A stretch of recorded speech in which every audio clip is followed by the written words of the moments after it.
श्री परम कृपालु सेवक महाराज कृपा करके हरिवंश कृपा पात्र उपासक के हृदय की क्या स्थिति होती है इसका वर्णन करें। पीछे वर्णन हुआ था जो भगवत कृपा की अवहेलना करके मनमानी आचरण करते हैं तो भक्ति दंभ और पाखंड का रूप धारण कर लेती है, उसे ही अकृपा कहते हैं। उसके कैसे लक्षण होते हैं इसके श्रवण किए गए। इसका तात्पर्य ये है बताने का कि ये लक्षण हमें अपने अंदर देखने की है कि नहीं। सत्संग सिर्फ अपने लिए होता है, ऐसा नहीं कि हम सुनकर दूसरे का परीक्षण करें ये कृपा लक्षण वाला है या अकृपा लक्षण वाला। तो पहला ही लक्षण हो गया आप कृपा की अवहेलना करने, क्योंकि कृपा पात्र शब्द में वस्तु तत्व का दर्शन करता है, गुण दोष का नहीं। तो ये सत्संग जो हो रहा है ये अपने हृदय को निकुंज बनाकर प्रिया प्रीतम को दुलार करने के लिए हो रहा है। हमारे हृदय रूपी निकुंज में हृदय में बिहारी श्री श्यामा श्याम खेले, इसलिए सत्संग कथन श्रवण मनन और उस पर आचरण। श्री शिवजी महाराज कह रहे हैं मुख वर्णत हरिवंश। देखो बहुत सर्वोपरि ऊंचाई की ये रस रीति है, इसलिए यहाँ जब कृपा का वर्णन हुआ तो किसी अन्य सिद्धांतों की तरफ संकेत नहीं किया गया, क्योंकि अन्य सिद्धांतों का पहले ही स्वाध्याय मनन और आचरण उतारने पर तब कहीं उपासक को इस मार्ग में प्रभु लाते हैं। जैसे आप बड़े भाग्यशाली हैं, बिना दौड़ भाग किए सीधे हरिवंश शरण हो गए, तो अब हरिवंश शरणागत सब विधान बनाएगा आपको कैसे हरिवंश शरणागति का पूर्ण अनुभव हो। ये हरिवंश शरणागतों के द्वारा ही होगा। वो अपने जनों को मिला देंगे, वैसा सब विधान बना देंगे। पर ये जो उपासना है ये ऊंची भावना वालों की, जहां समस्त क्रियाओं का पूर्ण समर्पण होकर केवल भाव में डूबे रहते हैं कि उपासना क्रिया प्रदान नहीं, भावोत्सवेन भजताम रस काम धेनु। आगे चल करके उपासक की ऐसी स्थिति हो जाती कि शरीर खड़ा है या बैठा है या क्रियारत है, वो सुन्न हो जाता है दिमाग। ऐसा प्रेम का प्रहार होता है कि हर करण शिथिल हो जाता है, द्रवित होकर के केवल प्रियालाल की छाप लग जाती है। दूसरा कुछ और कछो न सुहाए दिन को जुगल सेवा सुख पदी। इसीलिए पीछे बीच बीच में शास्त्रों के सिद्धांतों का वर्णन करते हैं, क्योंकि अपना जो रस सिद्धांत है इसमें कुछ मिलावट नहीं होगी। सीधे चित्त का पूर्ण रूप से समर्पण है, बस सीधे समर्पण उपासक कैसे कर सकता है, क्योंकि बहुत वासनाओं में फंसा होता है। इसीलिए महापुरुषों ने कहा कि राधा वल्लभ भजत भज भली भली सब होए, भीर मिटे भट्ट जमन की भय भंजन हरिसोए। भय भंजन हरिसोए भरम भूल्यो भटकत कत, भगवत भक्ति विचार वेद भागवत प्रीति रति भक्त चरण धरि भाव, तरत भवसिंधु अगाधा।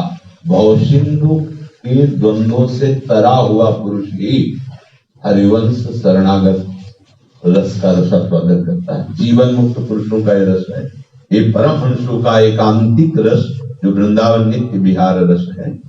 अगर आप सीधे हरिवंश कृपा पात्र हो गए तो वो सब वो विधान बनाएंगे, आपको क्या सुनाना है, आपको कैसे चलाना है, आप तो केवल आश्रित हो जाएंगे। मुख वर्णत हरिवंश। पीछे हम जो पुराने रसिक महापुरुष कुछ तो अंतर ध्यान हो गए, तो देखते थे कि इतनी अनन्यता, जैसे अपने से कोई बोले कुंज बिहारी श्री हरिदास, वो अपने बोले श्री हरिदास श्री हरिवंश बोलेंगे जरूर। सखी सहेली नी की मिली हरिवंशी हरिदासी। जो पीछे ऐसे अगर हरिवंश अकेले बोला तो भी टोक देते थे। जय जय श्री हित हरिवंश पूर्ण अनन्य धर्म में, न दूसरा सुनना न दूसरा देखना, तो पूर्ण मुख बरनत हरिवंश। हा हरि रा राधा व वृंदावन सासे चली। इसे हम हरिवंश नाम को सीमित न समझे। हरिवंश नाम में संपूर्ण ब्रह्मांड और ब्रह्मांडपति स्वयं समाये हुए हैं। देखो सेवक जी महाराज हरिवंश नाम के ही प्रताप को अनुभव किए हैं ना। वो कह रहे व्यास नंदन जगत आधार, जगमगत जग जस सब जग बंदनी, जग भय विहंडन, जग शोभा, जग संपदा, जग जीवन, सब जग मंडन, जग मंगल, जग उद्धरण, जग निधि, जगत प्रशंस, चरण शरण सेवक सदा तु जय जय श्री हरिवंश। ये हरिवंश स्वरूप। हाँ, श्री हरिवंश विदित विधि वेदम, श्री हरिवंश जो तत्व वेदम, श्री हरिवंश प्रकाशित जो सम हरिवंश, सब हरिवंश। अब सब हरिवंश से समिट करके जब पहले जान गए सब हरिवंश ही है, तब हरिवंश में आसक्ति कर ली। अब हरिवंश का जो सूक्ष्म स्वरूप है, ये हरिवंश का विराट स्वरूप है, और हरिवंश का जो सूक्ष्म स्वरूप है वो हित सजनी स्वरूप से प्रियालाल को दुलार कर रहे नौनिवृत्त निकुंज में। अब अपने को विराट के वर्णन में, विराट के श्रवण में नहीं लगना।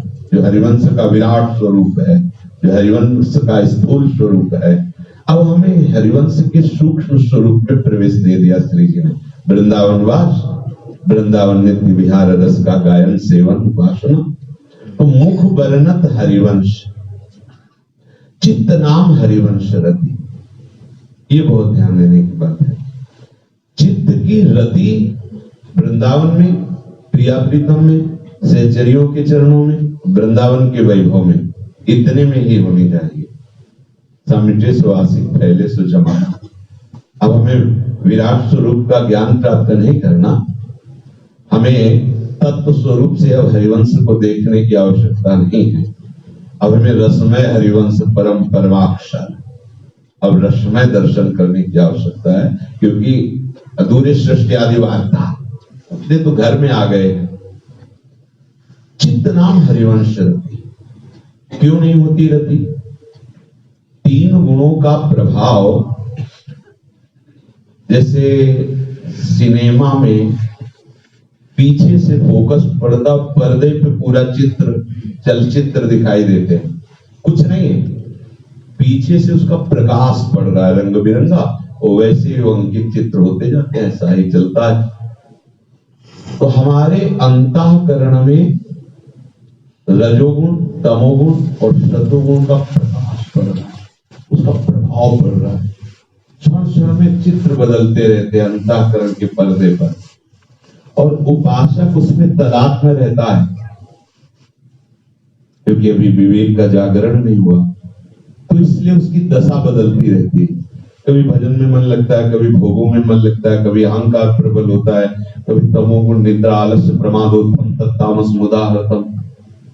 इसलिए महाप्रभु हरिवंश चंद्र जो कहते हैं कि ना जानो छिन्न अंत कवन बुद्धि घटे प्रकाशित, छुटि चेतन जो अचेत त्यो मुनि भय विश्वासित, पारा सरसुर इंद्र कलप कामिनी मन फंद्या, परिवदेह दुख द्वंद कौन क्रम काल निकंद्या, यही डर हरिवंश हित जिनो भ्रमय गुण सलिल पर।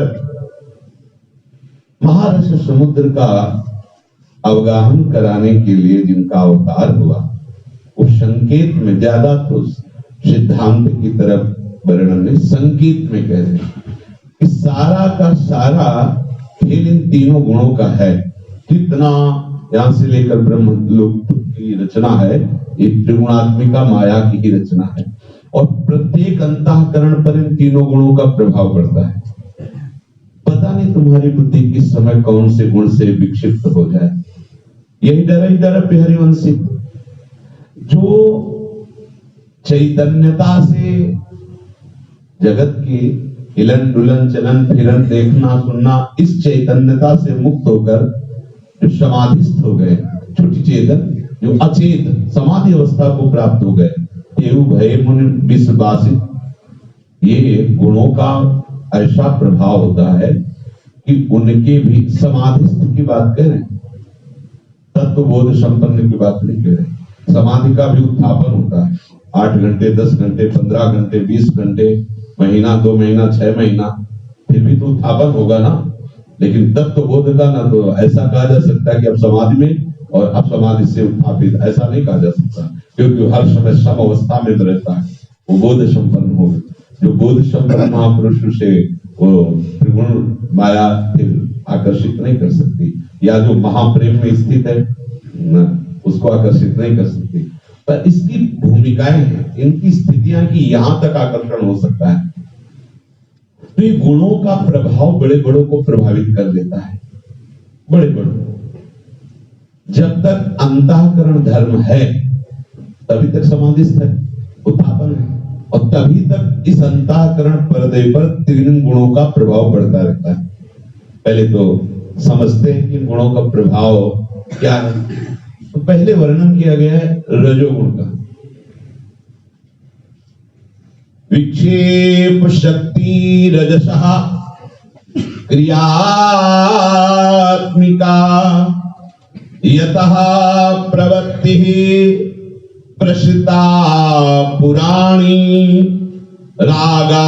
रागादयोस्याः प्रभवन्ति नित्यं दुःखादयो ये मनुष्यो विकाराः कामः क्रोधो लोभ दम्भाद्यसूया अहंकारेर्या मत्सराद्यास्तु घोराः धर्मायते राजसाः पुं प्रवृत्तिर्यस्मादेशात् तद्रजो बन्ध हेतु।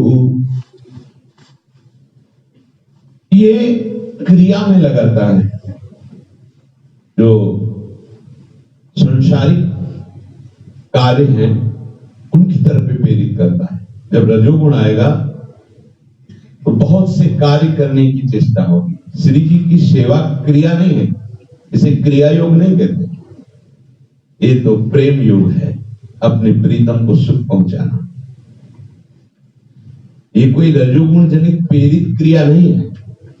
रजोगुण जनित प्रेरित क्रिया 5 ज्ञानेंद्रियों का विषयों की तरफ आकर्षित होकर उसमें वर्तना है। ये विक्षेप शक्ति है। जब रजोगुण आएगा तो भजन में विक्षेप पड़ जाएगा, चलने लगेगा अंदर से वासनाओं का जाल, और आपको बार बार लड़ना पड़ेगा इससे।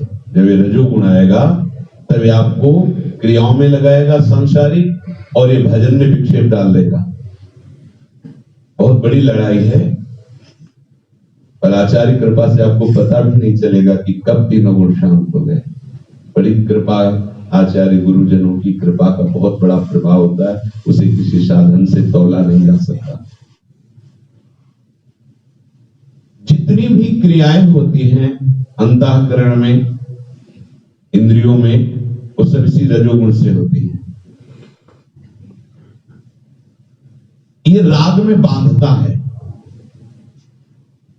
रजोगुण जब जागृत होगा तो ये राग में बांधता है, विषय राग में, व्यक्ति राग में, स्थान के राग में, शरीर राग में, भोग राग में, ये बांधता है। ये राग स्वर आलापने वाले की बात नहीं, ये राग आसक्ति की है, बांधता है। बहुत अच्छा लगा, इसके बिना मैं जी नहीं सकता, इस क्रिया के बिना, इस वस्तु के बिना, इस व्यक्ति के बिना, इस स्थान के बिना। बस थोड़ा और लग जाए अंक, ये इधर पलट जाए।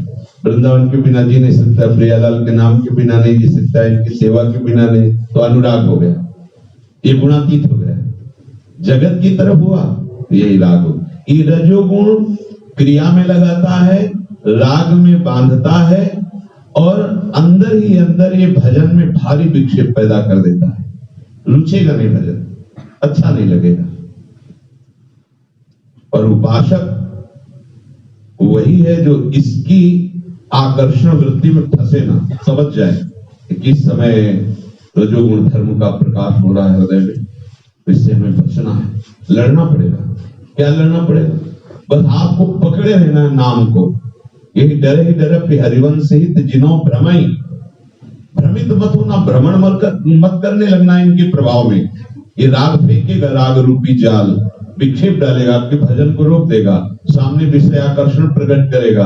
अगर आप उस विषय आकर्षण में भ्रमण करने लगे तो गए, फिर बन गए, फिर राग रूपी दोष से बन गए, फिर ये विक्षेप लंबा चलेगा, भजन में अरुचि पैदा कर देगा।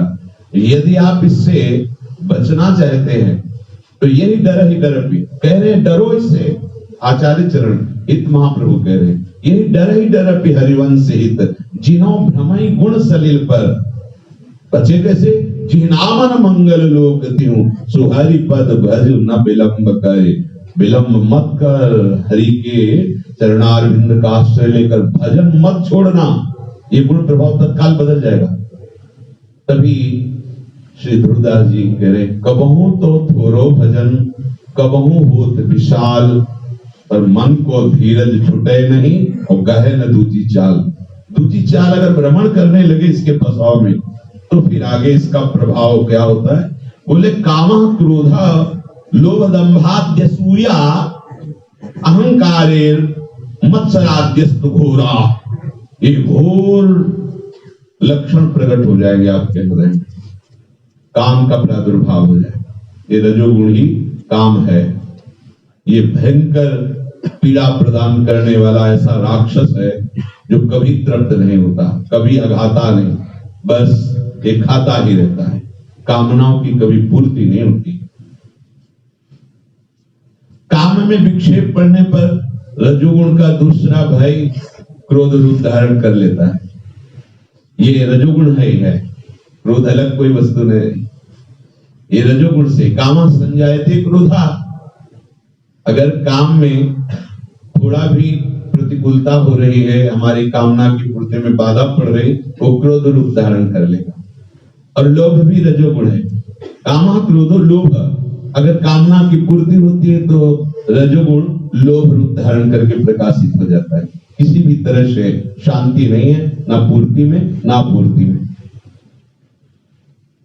और दंभा अद असूया, ये दम्भ फिर धारण कर लेता है जब अंदर भक्ति का पोला स्वरूप हो जाता है। चिंतन में अंतराय होना, नाम जब छूट जाना, भोग आदि के चिंतन के राग में फंस जाना, ये भक्ति का पोलापन है। और घनीभूत भक्ति का स्वरूप है निरंतर तैल धारावत अबाध भगवत स्मृति। कोई जगह ही नहीं, ये घनीभूत है, इसमें जगह नहीं। अगर भक्ति में कचाई है तो वो भगवत चिंतन में अंतराय डाल ही देगी, आप देख लेना, छोड़ ही देंगे आप। अब कितने सावधान साधक है, वो भगवत चिंतन करने वाला ही जानता है कि 10 मिनट चूक हुई कि आधा घंटा चूक हुई कि 1 घंटा कि हफ्तों चले गए, ऐसा फिर होता है। प्रमाद स्थिति में ऐसा हो जाता है। दूसरों के गुणों में दोष ढूंढने का स्वभाव रजोगुण पैदा कर देते। ये सब पतन के लक्षण है, बड़ा भयंकर है ये रजोगुण, बहुत बांध। इसीलिए सबसे पहले इसी का वर्णन किया गया रजोगुण का। यही सृष्टि का जनक है, संपूर्ण सृष्टि इसी से प्रकट हुई है, रजोगुण से। बहुत सावधान। ये दूसरों के दोष देखने का स्वभाव रजोगुण ही है। ये छिद्रान्वेषण, असूया, दूसरों के गुणों में दोष ढूंढना। अभिमान, ये रजोगुण का ही लक्षण है। मत्सरता, मेरे से आगे बढ़ा जा रहा है, कैसे गिराऊं इसे। ईर्ष्या, दूसरे की उन्नति देखकर हृदय में जो जलन पैदा होती, ये सब घोर स्वभाव में बांधने वाले रजोगुण के लक्षण हैं, जिसके कारण जीव बार बार जन्म और मृत्यु के चक्र में पिसता रहता है। क्रियारूपा, विक्षेप शक्ति, राग में बांधने वाला, भयंकर दुख प्रदान करने वाला, काम, क्रोध, लोभ, दंभ, असूया, अभिमान, ईर्ष्या, मत्सर, ये घोर अंदर दोष प्रकट करने वाला ये रजोगुण है। ये लक्षण हो तो रजोगुण हृदय में हमारे अपना अधिकार कर चुका है। तमोगुण एषा वृत्तिर्नाम तमोगुणस्य शक्तिर्यया वस्त्वभासते अन्यथा शैषा निदानं पुरुषस्य संसतेर् विक्षेप शक्तेः प्रसरस्य हेतुः। ये तमोगुण भी कुछ का कुछ दर्शाने वाला है। जब तमोगुण का प्रभाव होता है तो सामने व्यक्ति का अस्तित्व क्या है, इस शास्त्र के वचन का अस्तित्व क्या है, इसका क्या प्रभाव है, ये सब ढक जाता, कुछ का कुछ दिखाई देने लगता है। गुण का प्रभाव कुछ का कुछ दिखाई दे, मतलब सत्य वस्तु का बोध ना होने देना, ये आवरण शक्ति है, ये ढक लेती है।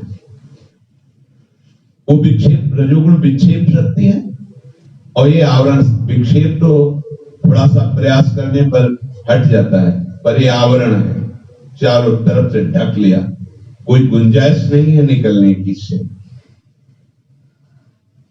जन्म पे जन्म, मरण पे मरण, बार बार इसी आवरण से होता है। तीनों गुण प्रधान है, जन्म मरण का हेतु है, पर तमोगुण ये आवरण शक्ति है, ये हमारी बुद्धि को ढक लेती, सही निर्णय करने की योग्यता खो देता है जब तमोगुण हृदय में होता है। जो इस तमोगुण से ग्रसित हो जाता है, प्रज्ञावानपि पंडितोपि चतुरोप्यन्त्यन्त सूक्ष्मार्थ दृक् व्यालीढस्तमसान वेत्ति बहुधा संबोधितोऽपि स्फुटं भ्रान्त्यारोपितमेव साधु कलयत्यालम्बते तद्गुणान् हन्तासौ प्रबला दुरन्त तमसः शक्तिर्महत्या व्रतिः। चाहे जितना विद्वान हो, चाहे जितना बुद्धिमान हो, चाहे जितना चतुर हो, चाहे जितना शास्त्र के अत्यंत सूक्ष्म अर्थों को देखने वाला हो, पर जिस समय ये तमोगुण का प्रभाव छाएगा, न शास्त्र का सूक्ष्म भाव उसकी समझ में आएगा, न उसकी बुद्धिमानी काम करेगी, न उसकी विद्वता काम करेगी, न उसकी चतुरता काम करेगी, क्योंकि मूढ़ता उसके हृदय में छा जाती है। तमोगुण प्रमाद मूढ़ता को छा देता है, आवरण शक्ति भ्रम पैदा कर देता है, यहां तक कि पदार्थों को, भोगों को परम सत्य मान करके उसमें आसक्त हो जाता है। परम सत्य है, यह आवरण शक्ति है, उसमें तो विक्षेप होता है। भोगों में सुख है नहीं, प्रभु की तरफ चलने में सुख है नहीं, वो बार बार विक्षेप डाल, लेकिन ये तो गुंजाइश ही नहीं रखता नहीं के लिए, पूरा आवरण ढक लेता है। ये तमोगुण की इतनी महती आवरण शक्ति है कि बड़े बड़ों को ये अपने अधीन कर लेता है। तमोगुण ये जब किसी को प्रभावित करता है तो अज्ञानमालस्य जडत्व निद्रा प्रमाद मूढ़त्व मुखास्तमो गुणाः एतै प्रयुक्तो नहि वेत्ति किंचित् निद्रालुवत्सं भवदेव तिष्ठति।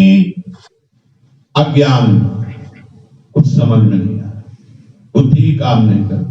जब तमोगुण होता है एकदम मूढ़ता छा जाती, जड़ता छा जाती है, आलस्य, निद्रा, प्रमाद, मूढ़ता, ये तमोगुण प्रकाशित कर देता है।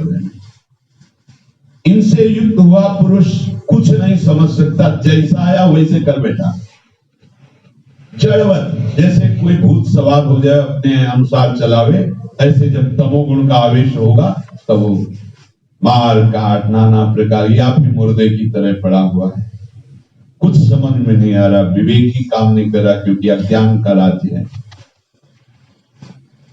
ये रजोगुण और तमोगुण तीसरा यहाँ वर्णन किया है सतोगुण। सत्वं विशुद्धं जलवत् तथापि ताभ्यां मिलित्वा शरणाय कल्पते यत्रात्मबिम्बः प्रतिबिम्बितः सन् प्रकाशयत्यर्कैवाखिलं जडम्। जब सत्वगुण होता है तो ये जल के समान निर्मल होता है, पर शुद्ध सत्वगुण नहीं। सत्वगुण की बात, इसमें रज और तम के तत्काल आने की गुंजाइश है सत्वगुण में। अभी सत्वगुण चल रहा है, तत्काल सतरज से मिश्रित हो सकता है, सत्तम से मिश्रित हो सकता है। इसे निर्मल जल की तरह इसलिए कहा गया कि जब सत्वगुण आता है तो जैसे जल में हम निर्मल जल में नीचे देख सकते हैं क्या है, उसके तल में क्या है, ऐसे ही ज्ञान का प्रकाश होने लगता है। ये भोगों का आकर्षण, ये शरीर की ममता, ये संसार का राग, ये मिथ्या है, बिल्कुल दिखाई देने धीरे धीरे। सत्वगुण यद्यपि ये विशुद्ध सत्वगुण नहीं, ये आदरणीय नहीं है, पर जैसे कांटे से कांटा निकाला जाता है, ऐसे इस सत्वगुण से रजोगुण तमोगुण को निकालकर इसको भी फेंक देते हैं, फिर बचता है विशुद्ध सत्वगुण। सत्वगुण में मिश्रस्य सत्वस्य भवन्ति धर्मास् तुमानिताद्या नियमा यमाद्याः श्रद्धा च भक्तिश्च मुमुक्षुता च दैवी च संपत्ति रसन निवृत्ति। मानना चाहना, यह भी विशुद्ध सत्वगुण के लक्षण नहीं, ये सत्वगुण के लक्षण।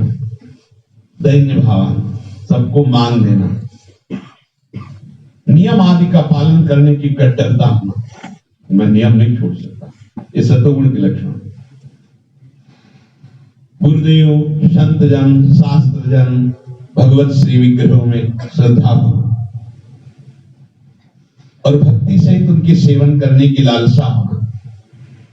मैं इस संसार से मुक्त हो जाऊं, मैं संसार में फंसना नहीं चाहता। और असत का त्याग, विवेक जागृत हो जाता है सत्वगुण से। असत का त्याग, धीरे धीरे दैवी संपदा उसका वर्ण करने लगती है, पर यह टिकाऊ नहीं है। अगर रजतम से मिल गया तो थोड़ी देर में भाव बदल जाएंगे, इसीलिए इसको भी ग्राह्य नहीं कहा गया। इस शुद्ध सतोगुण तक पहुंचने की यात्रा है। सतोगुण तक अगर टिके रहे तो रजोगुण तमोगुण का बुलावा हो सकता है। जैसे कई बार का है, मानो जैसे अभिषान्न है, खीर है, हुआ है, एक बहुत पवित्र सात्विक भोग है, प्रभु को अर्पित किया है, आप पा रहे हैं। अगर इसे अल्पाहार पाएंगे तो सतोगुण है, और इसे ही थोड़ा और अधिक पा ले तो रजोगुण है, और गले तक भर लिए तो तमोगुण वही पैदा कर देगा। जैसे हम संग करते हैं, जैसे हम ग्रंथ पढ़ते हैं, जैसे हम दृश्य देखते हैं, जैसे हम खान पान करते हैं, वैसे इन गुणों का घटना बढ़ना होता है। यदि सात्विक आहार, सात्विक बर्ताव, सात्विक शास्त्रों का सेवन, सात्विक जल का सेवन, सात्विक व्यवहार में लोगों के बीच में, तो सतोगुण बढ़ता जाएगा और तमोगुण रजोगुण को परास्त करने की आपके अंदर सामर्थ्य आती जाएगी। जब ये सतोगुण भी शांत हो जाता है तब विशुद्ध सत्व का राज्य हृदय में होता है। तो विशुद्ध सत्वस्य गुणा प्रसादः स्वात्मानुभूति परमा प्रशांति तृप्ति प्रहर्षः परमात्मनिष्ठा यया सदानंद रसम समृच्छति। अखंड प्रसन्नता, ये गुणातीत है, तीनों गुणों से ऊपर विशुद्ध सत्व में अखंड प्रसन्नता। अखंड प्रसन्नता उसे ही प्राप्त होती है जो अखंड स्मरण में लगा है, वही अखंड प्रसन्न रह सकता है, अन्यथा नहीं। थोड़ा भी संसार का चिंतन होगा तो नहीं, थोड़ी भी विषमता है जीवन में तो अखंड प्रसन्नता नहीं कह सकते। ब्रह्मभूता प्रसन्नात्मा न सोचति न कांक्षति, कोई सोच ही नहीं, कोई आकांक्षा ही नहीं, तभी अखंड प्रसन्नता।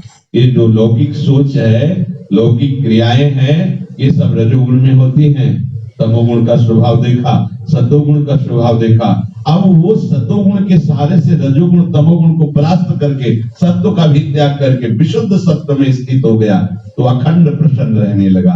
विशुद्ध सत्व भगवान नाम है, भगवत रूप है, भगवत लीला है, ये त्रिगुणातीत है।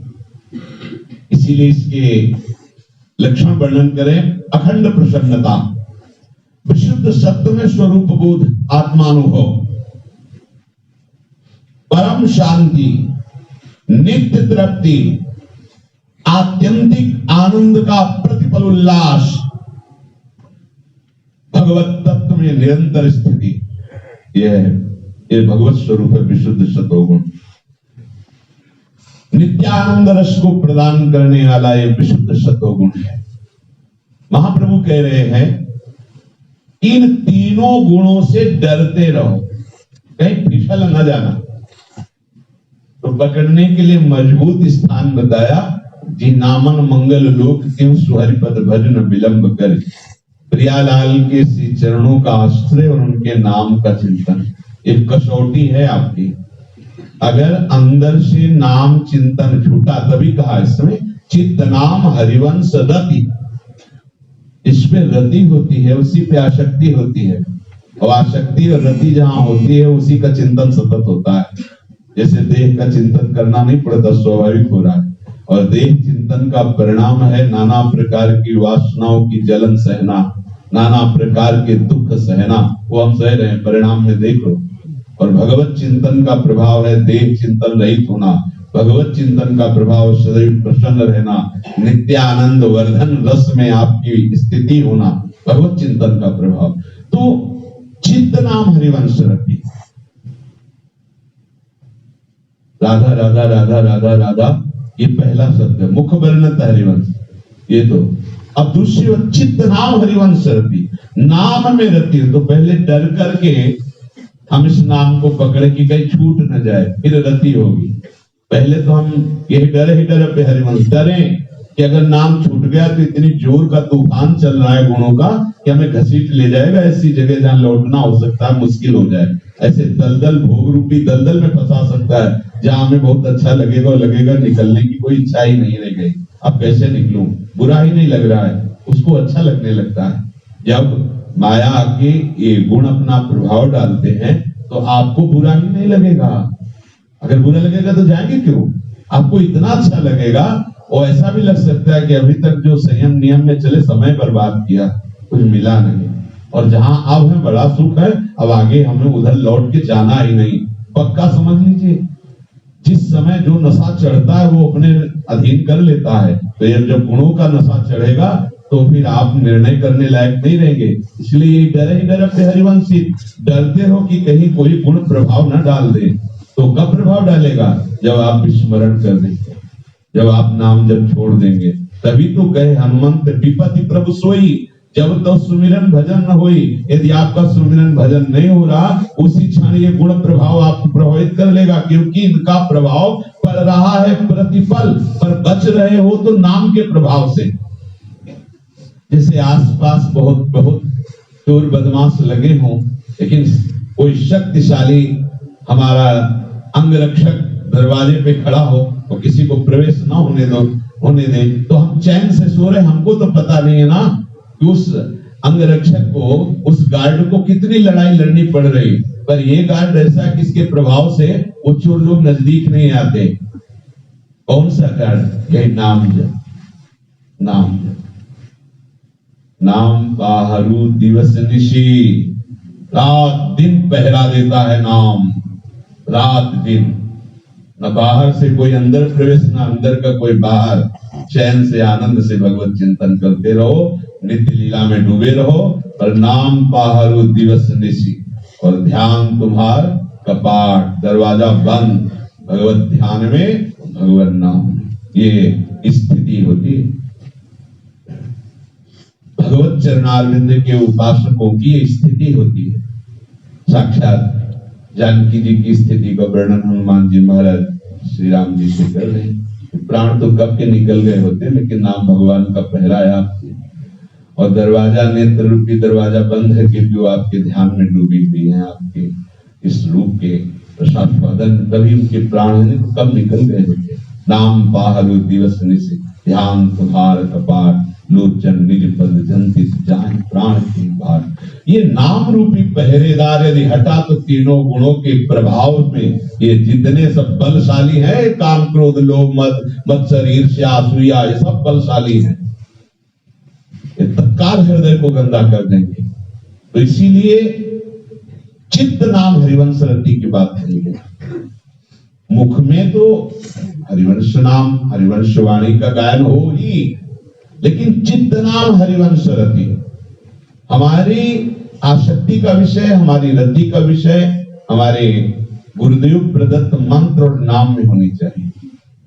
जैसे हम सेवा में या अन्य किसी जो भगवत कार्यों में ही लगे हुए हैं या वार्ता कर रहे हैं, तो बात बंद होते ही सेवा से निवृत्त होकर तुरंत जांच करो इस समय सेवा में तन्मय थे या साथ में मंत्र भी चल रहा था। यदि सेवा में तन्मय थे तो सेव्य का रूप झलक रहा था कि नहीं। अगर कहीं संसारिक कोई रूप झलक रहा था सेवा में है तो अभी अधूरी सेवा हो रही। या तो सेव्य का ही रूप, जिस अंग में चंदन लगा रहे हैं वो अंग हमारे मानस पटल पर छाया हुआ हो। अगर कपोल में पत्रावली कर रहे हैं तो लाडली के कपोल झलमल झलमल हमारे मानस नेत्रों में कर रहे हो, और पत्रावली तन्मय हो, कोई बात नहीं, मंत्र भूल गए, नाम नहीं चल रहा, चलेगा, क्योंकि आप उसी में स्थित हो।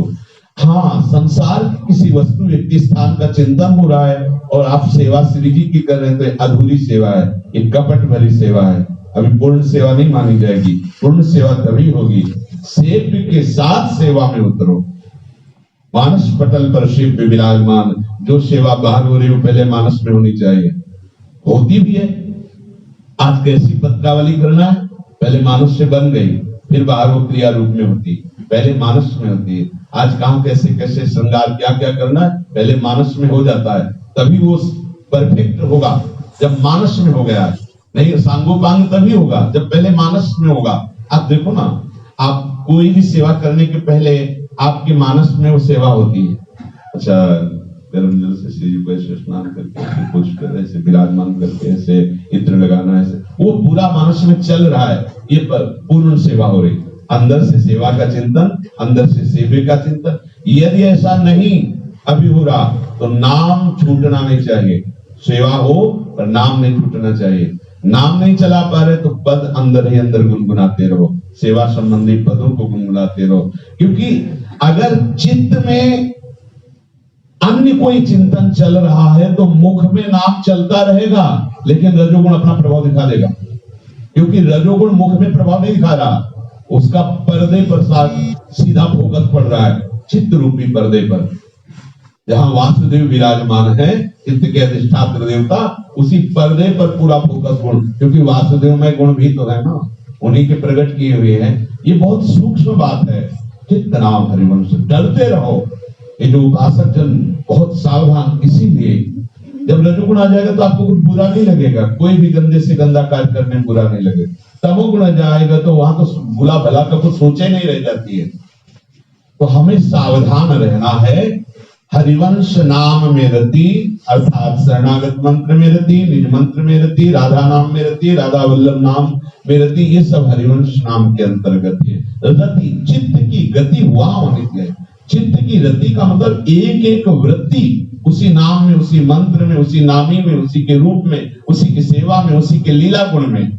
चित्त नाम हरिवंश रत, मन सुमिरन हरिवंश। मन का कार्य संकल्प विकल्प करना, सेवा संबंधी संकल्प होने चाहिए, सेवा संबंधी ही मनन चिंतन होना चाहिए, सेवा संबंधी हमारे अंदर विचार उठने चाहिए। आज ऐसा भोग बने, आज ये इत्र लगाएंगे, आज ये पोशाक पहनाएंगे, आज श्री जी को इस रूप में श्रृंगारित करेंगे, आज ये मनन उन्हीं का हो जिनके हम आश्रित। ये पूरा का पूरा अंतर के लिए है। ये बताया ना कि हमारी उपासना वासुदेवास्वरमिति की धारा से प्रारंभ होती है, इसलिए यहाँ छोटे मोटे सिद्धांतों का वर्णन नहीं है, वो पीछे ये सीधे मुख में निरंतर नाम, चित्त में उनकी रति और मन उन्हीं की सेवा के लिए संकल्प विकल्प। कितना सदा हुआ साधक है, कितना ऊंचाई पर पहुंचा हुआ उपासक, जिसकी ये पहली कृपा लक्षण वृत्ति है।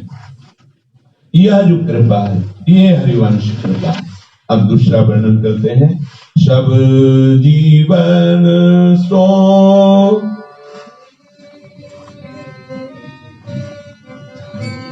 इतनी बात आपने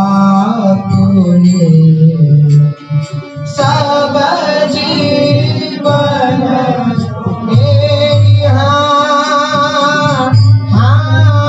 हो सब जीवन सो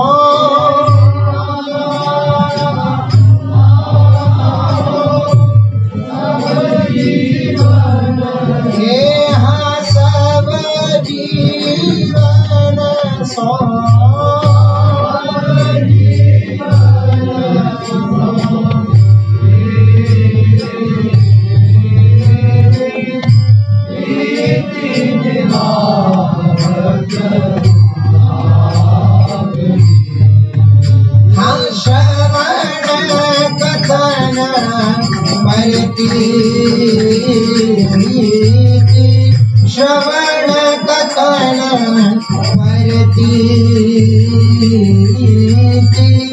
यह जो कृपा हरि सखी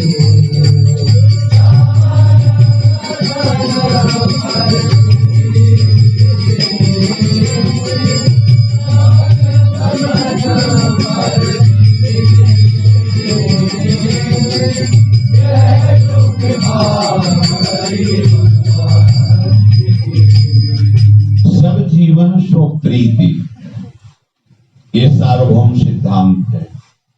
सर्वभूत हिते रताः हृदम सर्वदेहिनाम। किसी भी संप्रदाय का संत हो जो भगवती स्थिति में स्थित है, उसकी स्थिति होगी किसी भी संप्रदाय को, किसी भी उपासना को। सब जीवन सो प्रीति, क्योंकि वो जीव देखता ही नहीं।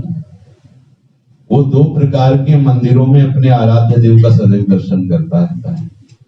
एक तो जड़ रूप धारण किए हुए मंदिर और एक चलने फिरने वाले चैतन्य रूप धारण किए हुए मंदिर।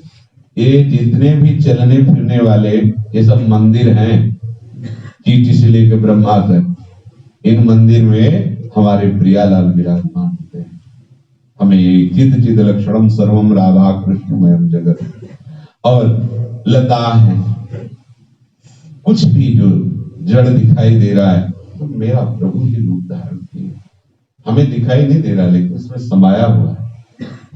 हर संप्रदाय के हर उपासक की भागवती की स्थिति यही होती है। इसके बिना उपासना अधूरी है। जहां जहां आपकी दृष्टि जाए, मन जाए, वहां अपने आराध्य देव को देखें। अब जो वर्ताव होगा आपका वो परम पवित्र होगा। बिना आराध्य देव के दर्शन के जो व्यक्ति संबंधी वर्ताव होता है वो विषम होता है, वो सुख वांछा युक्त होता है, वो बंधन युक्त होता है, वो कर्म फल प्रदान करने वाला बनता है। और जहां हम आराध्य देव की भावना से युक्त हुए तो भगवत प्रसन्नता का हेतु होता है, वो भगवत अनुराग प्रदान करने वाला होता है, वो जन्म मरण मुक्त करने वाला होता है, बंधन कारक नहीं होता है। तो उपासक है, उसकी दूसरी स्थिति आ ही जाती है कि वो सबसे प्रीति का व्यवहार करता है, क्योंकि सब में अपने प्रभु का दर्शन करता है। लेकिन रीति रिवाज आपने, जब हम किसी से प्रेम का व्यवहार लोक में करते हैं तो हम कुछ देखते हैं कि आज इसे हम पानी पिलाएंगे तो कल अवसर आने पर ही हमको वापस दे सकता है या नहीं। कम से कम ये वाह वाह तो बोल रहे, कम से कम इतना तो कहे आपने बचा लिया, कम से कम इतना तो कहे वाह जी दूसरा कोई सृष्टि में सहयोग करने वाला नहीं था जो आपने सहयोग किया। कहीं न कहीं मान बड़ाई सुनने की लालसा, कहीं न कहीं परिणाम में वो हमें सुख प्रदान करे, ऐसी आकांक्षा होती है व्यवहार में। लेकिन उपासक के हृदय में नहीं होती, क्योंकि उसने व्यक्ति देखा ही नहीं, उसने तो अपने प्रभु को देखा। और वो उपासक इसलिए सेव्य भाव से सुख देवे को चाउचित सब सुहित निष्काम, वो अपने सेव्य को सुख प्रदान करने के लिए अपने राधा वल्लभ लाल को सब मंदिरों में देखता है, मेरे प्रभु हैं। तो उसका प्रीति जनित व्यवहार, प्रीति जनित आचरण होता है, पर वो निष्काम धर्म से भरा हुआ होता है। उसकी रीति है, सुख देवे को चाहो, इसलिए वो परिणाम में बदले में कुछ नहीं चाहता है। रीति निवाहत अपनी जो रस रीति है वो आचार्य वाणी, आचार्य शरणागत रसिक जनों की वाणी। इसीलिए श्रवण कथन पर प्रीति, हमारा श्रवण और हमारा कथन हरिवंश वाणी पे विश्वास रखता है। वेदातीत स्थिति का वर्णन जो आचार्य महापुरुषों रसिक जनों के द्वारा हुआ है, हमारा विश्वास वही है, क्योंकि आगम निगम पुराण के अगोचर विषय पे वो क्या हमें सपोर्ट करेंगे। ये वेदातीत रस है, इसलिए सबसे प्रीति का व्यवहार करना है, निष्काम भाव से रहना है, और हमें प्रमाणिक हमारे हृदय के सुख का हेतु, हमारे हृदय के आचरण का हेतु, हमारे हृदय की गति का हेतु श्रवण कथन सुमिरन पर प्रीति, यह है जो कृपा हरिवंश की। श्रवण होगा तो हरिवंश धर्म का होगा, कथन होगा तो हरिवंश धर्म का होगा, सुमिरन होगा तो हरिवंश धर्म का होगा, अन्य का किसी का नहीं, क्योंकि अन्य हमने स्वीकार ही नहीं किया है। सब जगह अपने प्रभु को देखते हुए सबको सुख पहुंचाने की चेष्टा, पर ऐसा नहीं कि सब जगह प्रभु को देखा तो सामने वाले प्रभु जो बोले वो हम माने, नहीं, मानना श्रवण कथन सुमिरन पर प्रीति। हमारा विश्वास हरिवंश वाणी के कथन गायन सुमिरन में है, अन्यत्र नहीं। हाँ, यहाँ वेद रसिकन की वाणी, जो रसिक महापुरुष आदेश उपदेश करते हैं, सबको भगवत स्वरूप मानना है, लेकिन आदेश उपदेश कथन श्रवण मनन केवल अपने आचार्य गुरुदेव का, उन्हीं के वही है सब रूपों में। लेकिन कहते जब आप मानते हो कि मैं आपका भगवान को मैं आदेश करता हूं, ऐसा करो, नहीं, आदेश हरिवंश वाणी का, उसी वाणी से आपका पूजन कर रहे हैं, आपका आदेश नहीं, आपका कथन श्रवण नहीं, आपका सुमिरन नहीं, आपके प्रति व्यवहार भगवत करना है। बस एक सिद्धांत आ जाएगा कि आपने माना कि आपके मैं प्रभु हूं, तो अब मैं आदेश करता हूं, आप ऐसा करो, नहीं, आदेश हरिवंश वाणी का, आपका नहीं। आपको केवल हम भाव से पूज रहे हैं, क्योंकि हमारे आचार्य की वाणी सेवन कर रहे हैं, सेवा कर रहे हैं आपकी, लेकिन विश्वास हमारा कहाँ है? श्रवण कथन सुमिरन वो हरिवंश वाणी का, श्रवण कथन सुमिरन पर प्रीति, यह जो कृपा, ये हरिवंश कृपा का स्वरूप है कि अपनी वाणी अपने आचार्य अपने गुरुदेव के उपदेश में स्थित हुआ, संपूर्ण व्यवहार भगवत भाव से करता हुआ निष्काम धर्म में स्थित रहता है। जब आप ऐसी स्थिति को प्राप्त होंगे तो जो अगला संकेत है दोहे में, वो बहुत बड़ी क्षमता की स्थिति है। उपासक ऐसी सम अवस्था को प्राप्त हो गया है कि ना उसका कोई शत्रु बचा, न कोई मित्र बचा, न कोई लाभ है, न कोई हानि है, न कोई दुख है, न कोई सुख है, न मान है, न अपमान है। ऐसी परम पद में आरूढ़ महापुरुष की जो स्थिति होती है, यहाँ तीसरे दोहे में ही वो स्थिति का वर्णन कर दिया। हरिवंश धर्म का उपासक तीसरे दोहे के लक्षण में ही वो जीवन मुक्त परमहंसों की स्थिति में पहुंचे। छोटी मोटी स्थिति नहीं, शत्रु मित्र समझानी, मान मान अपमान सम।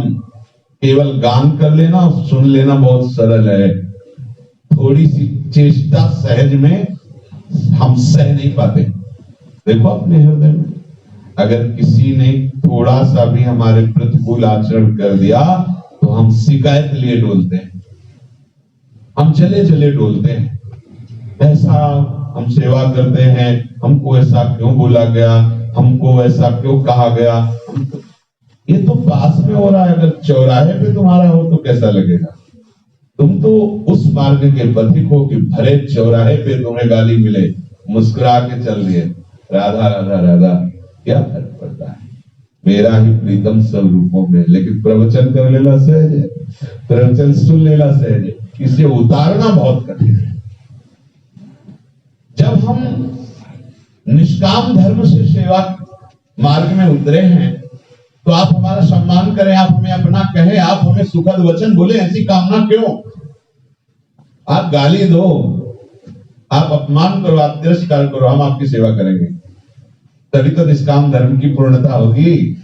सूक्ष्मता से समझना है। हम आपकी सेवा करें, आप हमें दुलार करें, कदापि मत सोचिए, नहीं तो फेल हो जाओगे। आप मुझे गाली दो, तिरस्कार करो, अपमानित करो सभा में हमें, लेकिन हम आपकी सेवा करेंगे, हम आपके प्रति कभी कटु व्यवहार नहीं करेंगे। ये है हरिवंश धर्म। पर ये अहंकार रहित हृदय में ही ये धर्म प्रकाशित होता है।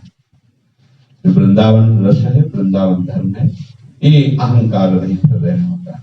जब तक अहम बचा रहता है, उपासक बचाए रहता है। बहुत हम लोग इसको दुलार करके सेफ्टी से बचाते हैं, अहंकार को बहुत सेफ्टी। इस तक किसी की पहुंचने वाला, अगर किसी ने पहुंच की तो ये ले अपनी कंठियों माला। हम अहंकार को नहीं छोड़ सकते भैया। इसी को तो त्यागने के लिए अपने लोग बाबा जी बने, इसी को त्यागने के लिए तो परमार्थ में चले। एक बार इसको रद्दी कागज कर दो, एक बार इसको धूल धूसरित कर दो, अहम को मिटा दो तो इतने महान हो जाओगे कि सतरत लोकांतार्य। अभी अहंकार करने योग्य आपके पास कुछ है नहीं, इसीलिए आप अहंकार करते हो। और जब वास्तविक अहंकार योग्य वस्तु आ जाती तो अहंकार रहता नहीं। वास्तविक जब वस्तु जागृत होती तो अहंकार रहता नहीं, क्योंकि किससे अहंकार करे? कोई दूसरा हो तो अहंकार करे, जिसके बल पर हमें वही तो सब रूपों में प्रकाशित है। तो फिर अब क्या रह गया? थोड़ा हमें सेवा धर्म में ये बात समझनी होगी कि हम सेवा करते हुए अपने क्षेत्र से चाहते हैं क्या कुछ? कम से कम इतनी चाह तो हो ही जाती है कि प्यार से देख तो लो, या मधुर मुस्कान से देख तो लो।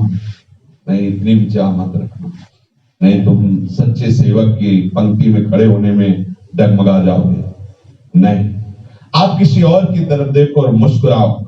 आप मेरी तरफ कभी न देखो, आपकी रुचि की बात, लेकिन हम किसी और की तरफ नहीं देख सकते। ये जो समय हो गया, ये जो वृंदावन रस है, ज्यो चातक स्वाति बिना परसत नहीं जल, और दृढ़ता यो मन चाहिए फिर न बहुत ठौर। एक चातक पी पी करके आकाश की तरफ, मेघ की तरफ देखता, दूसरा पक्षी आके बोला, इतना प्यार करते हो मेघ से, कभी देखा मेघ कितना निर्दयी है? गरज करके ओले बरसाता है, तुम्हारे पंख चूर चूर कर रहा है, तुम फिर भी पी पी कह रहे हो।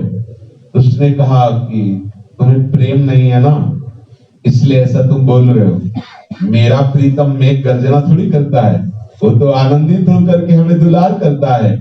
और ये जो आपको दिखाई दे रहा है ओले बरसाना, नहीं, उसका स्पर्श है, ये प्रीतम का स्पर्श है। तुम प्रीतम में दोष दर्शन करते हो क्योंकि तुम्हें प्रीतम से प्यार नहीं है।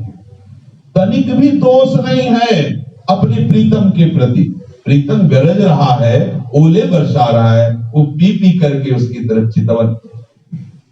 गर्मी का समय है, बधिक ने बाण मार दिया, वो गंगा जी में गिरा, फिर भी चोच ऊपर किया। गंगा जी का एक बूंद जल चला जाए मरते समय तो उसका कल्याण हो जाता है। मानो किसी पक्षी ने पूछा, चातक अब मरते समय तो चोच डाल दे गंगा जी में। उसने कहा, सिर्फ प्रीतम मेघ के द्वारा दिए हुए बूंद को ही अपनी चोच पर स्वीकार करता हूं, स्वाति जल को अन्यथा नहीं।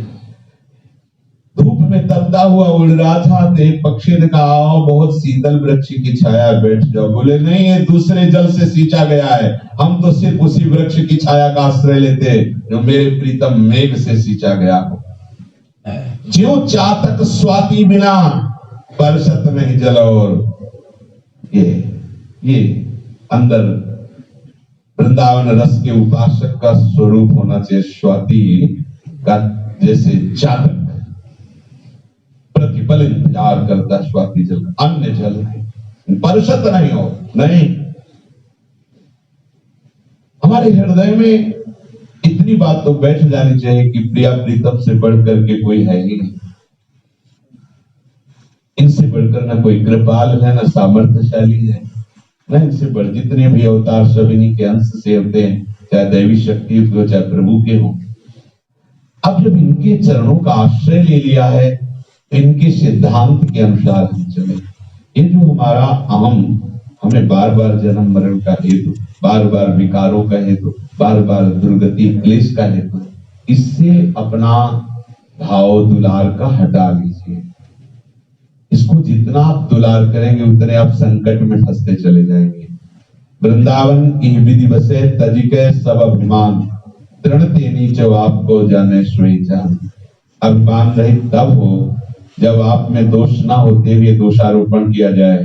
चोर, पाखंडी, दंभी नाटक करता है भक्ति का, आपको बिल्कुल सही लगे, यार हम तो झांक ही नहीं पाए थे अभी तक, देखो संत के मुख से निकला, मैं चोर हूं, मैं दंभी हूं, मैं पाखंडी हूं, और हृदय ने स्वीकार कर लिया और एकांत में जाकर रोने लगा, प्रभु देखो आपके चरणों का आश्रय लिए फिर भी आपके संतजन कहते हैं ना कि दम्भ है। अब तो प्रमाण मिल गया ना कि मैं दम्भी हूं, पाखंडी हूं, नाथ मुझ जैसे का, तब आपके चरणों का विशुद्धास वो ये दैन्य बढ़ गया। हम चोर, हम दम्भी, खुद नौटंकी करते, हमको दम्भी कहते हैं, पाखंडी कहते हैं। ये जब तक अहंकार है तब तक वो स्वीकृत नहीं हो पाता, भगवत स्वीकृत नहीं हो पाता। तृणादपि सुनी चेन तरोरि से सुना अमानिना मान देन कीर्तनीय सदा हरि। तृण के नीचपन पोकर, बहुत बार ये चर्चाएं सब होती है। अपने लोगों को इस अहंकार पर थोड़ा दुलार कम रखना होगा। जब हमारे अहंकार का कहीं ऑपरेशन होने का होता है तो पूरी फाइलें बंद कर देते हैं। नहीं भाई, ये तुम्हारी साधना का फल है, ये तुम्हारी अहंकार का मर्दन किया जाए। कौन करेगा? भगवान या भगवान का कोई पार्षद ही करेगा, क्योंकि ये ऑपरेशन कहीं त्रिभुवन में नहीं होता, कहीं और जगह हो ही नहीं सकता। सिर्फ आपके आराध्य देव का विधान होगा और डॉक्टर होंगे कोई वैष्णव संत सदगुरुदेव, दूसरा कोई हो ही नहीं सकता। इसका अहंकार का ऑपरेशन और कहीं होता ही नहीं, यहां से लेके ब्रह्मलोक तक कहीं नहीं होता। कहीं थिएटर नहीं इसका, कहीं डॉक्टर नहीं इसका, ऑपरेशन थिएटर नहीं होते। इसका केवल एक ही है, सत्संग ही थिएटर है और संत महापुरुष इसके ऑपरेशन करता है और उनकी प्रतिकूल चेष्टा ही वो चाकू है जिसको इस जन्म जन्म के फोड़े को ऑपरेशन करके जड़ से नष्ट कर। इनकी संगति रहत जाति कुल मद शबनम से। मत परेशान हो, मत तुम चलो इसके अहंकार के पीछे, मत भटको। इस अहंकार को दे दो, प्रभु चूर चूर कर देंगे और इसमें वो सुंदर वृंदावन की कुंजें प्रकाशित होंगी इस अहम के चूर चूर में कि प्रिया प्रीतम खेलेंगे। ये जो मलिन अहंकार हो गया है इसकी धुलाई, और हमें बहुत प्यारा है इसलिए धुलाई होने नहीं देते। अहंकार, बड़े अहंकारी हो तुम, हमको अहंकारी कहते हैं। कितनी सेफ्टी, कितना छुपाव। अरे भैया, वही जो तुम्हारी दुर्गति कर रहा उसी का तुम पक्ष ले रहे हो। नहीं नहीं, अपने आराध्य देव के विधान को समझो, अपने गुरुदेव के प्यार को समझो। आपके अहम जो बार बार आपको कष्ट दे रहा है उसको ही चूर चूर करने के लिए प्रभु की तरफ से विधान आता है, उसे स्वीकार करके हम परमार्थ पद के प्रति दैन्य अहंकार की जगह दैन्य भाव को स्थापित। कितना आनंद आएगा यदि केवल आपकी निष्ठा जागृत हो जाए। तो आप समझ लो, आपको कुछ करना है, इससे अपने आप वो सिस्टम है, वो अपने आप सब हो जाएगा। आपको इतना दर्द भी नहीं होगा ऑपरेशन में, थोड़ा तो होगा, महसूस तो होता है, क्योंकि बहुत दुलार किए हैं अहंकार का। जो हमारे अहंकार पर ठेस पहुंचती है तो एक बार वो जागृत होता है, कोई गुरु नहीं, कोई आराध्य देव नहीं, कोई वृंदावन नहीं, हम सब कर लेंगे, देख लेंगे। वो अंदर बैठा है ना, और वो बेचारा जीव इतना इसके अधीन हो गया अंतःकरण के कि वो यस ही बोलता है, हाँ ही बोलता है, ऐसा तो हाँ। यहां तक कि बड़े बड़े भयंकर अपराधी अहंकार, अपने अत्यंत वात्सल्य सिंधु सदगुरुदेव पर प्रहार, उनको जहर दे देना, मारना, ये अहंकार, बड़ा विचित्र अहंकार। उनकी निंदा कर देना, उनकी अवहेलना कर देना। क्योंकि जैसे किसी पागल आदमी के फोड़े का ऑपरेशन हो तो अगर उसके हाथ पैर ठीक से न बंधे तो डॉक्टर को भी घायल कर दे। ऐसे ही जन्म जन्म का अहंकार का फोड़ा है। ताते करें कृपा निधि दूरी, सेवक पर ममता पूरी। तो भाई बहुत सावधानी पूर्वक अपने मार्ग के सिद्धांत को समझ कर, यदि हम केवल बैठे ही रहे इसी सिद्धांत में तो हमें वो दुर्लभ रस मिलेगा श्यामा श्याम का, जो बड़े बड़े योगियों के लिए, बड़े बड़े साधन संपन्न ऋषि मुनियों के लिए भी अगम में कहा गया है। क्या हमारे पास उसे जैसे सच्चाई से देखा जाए तो अगर मिनट की सुई बहुत मुझ छांटे कि हम आगे वाले मिनट में नहीं जाएंगे, सेकंड की सुई बहुत गए कि अब हम पीछे चलेंगे, वो शेल पड़ा हुआ है, वो राउंड पे राउंड लगाए ही जाएगा चाहे जितना रुकने को कहे। ऐसी त्रिगुण माया का सेल पड़ा हुआ है। अगर सेल पे कोई अटैक करे तो घड़ी की सब जहां है वो अपने आप ठप हो जाएगा। अगर कोई अटैक कर सकता है हमारे इन गुणों के प्रभाव पर, तो भगवत नाम, भगवत आश्रय, भगवत धाम कृपा, भगवत स्वरूप प्रियालाल की लीला गुण। इसलिए बहुत सावधान। आप में है क्या है आप में? एक छोटी सी मलिन वृत्ति आती, घुटने टेक देते हो, आप हो गया। आप देखो अपने सब उसी में सम्मिलित है, सब। एक छोटी सी वृत्ति आपको गिरा देती है और आप परम पद पे चढ़ना चाहते हैं, कैसे चढ़ पाओगे? एक छोटी सी वृत्ति को आप नहीं गिरा सकते, छोटी सी वृत्ति को आप नहीं रोक सकते। फिर और सोचो, वृत्ति को ब्रह्मादि अगम्य विषय पर लगाना, ये तो केवल कृपा से ही होता है ना। इसलिए दैन्य रहो। अगर अहं कहीं स्फुरित होता है तो फिर सावधान हो जाओ, ऑपरेशन भी होगा। अब ज्यादा रोना चिल्लाना नहीं, क्योंकि थोड़ा बढ़ रहा है, वो बैठ ही नहीं रहा, तो ऑपरेशन तो होगा ही। ताकि करे कृपा निधि दूरी। शांत भाव से जैसी भी परिस्थिति आवे उस परिस्थिति में विचार करो, मेरा मंगल विधान किया जा रहा है, और आगे बढ़ते रहो। शेष चर्चा श्री राधा।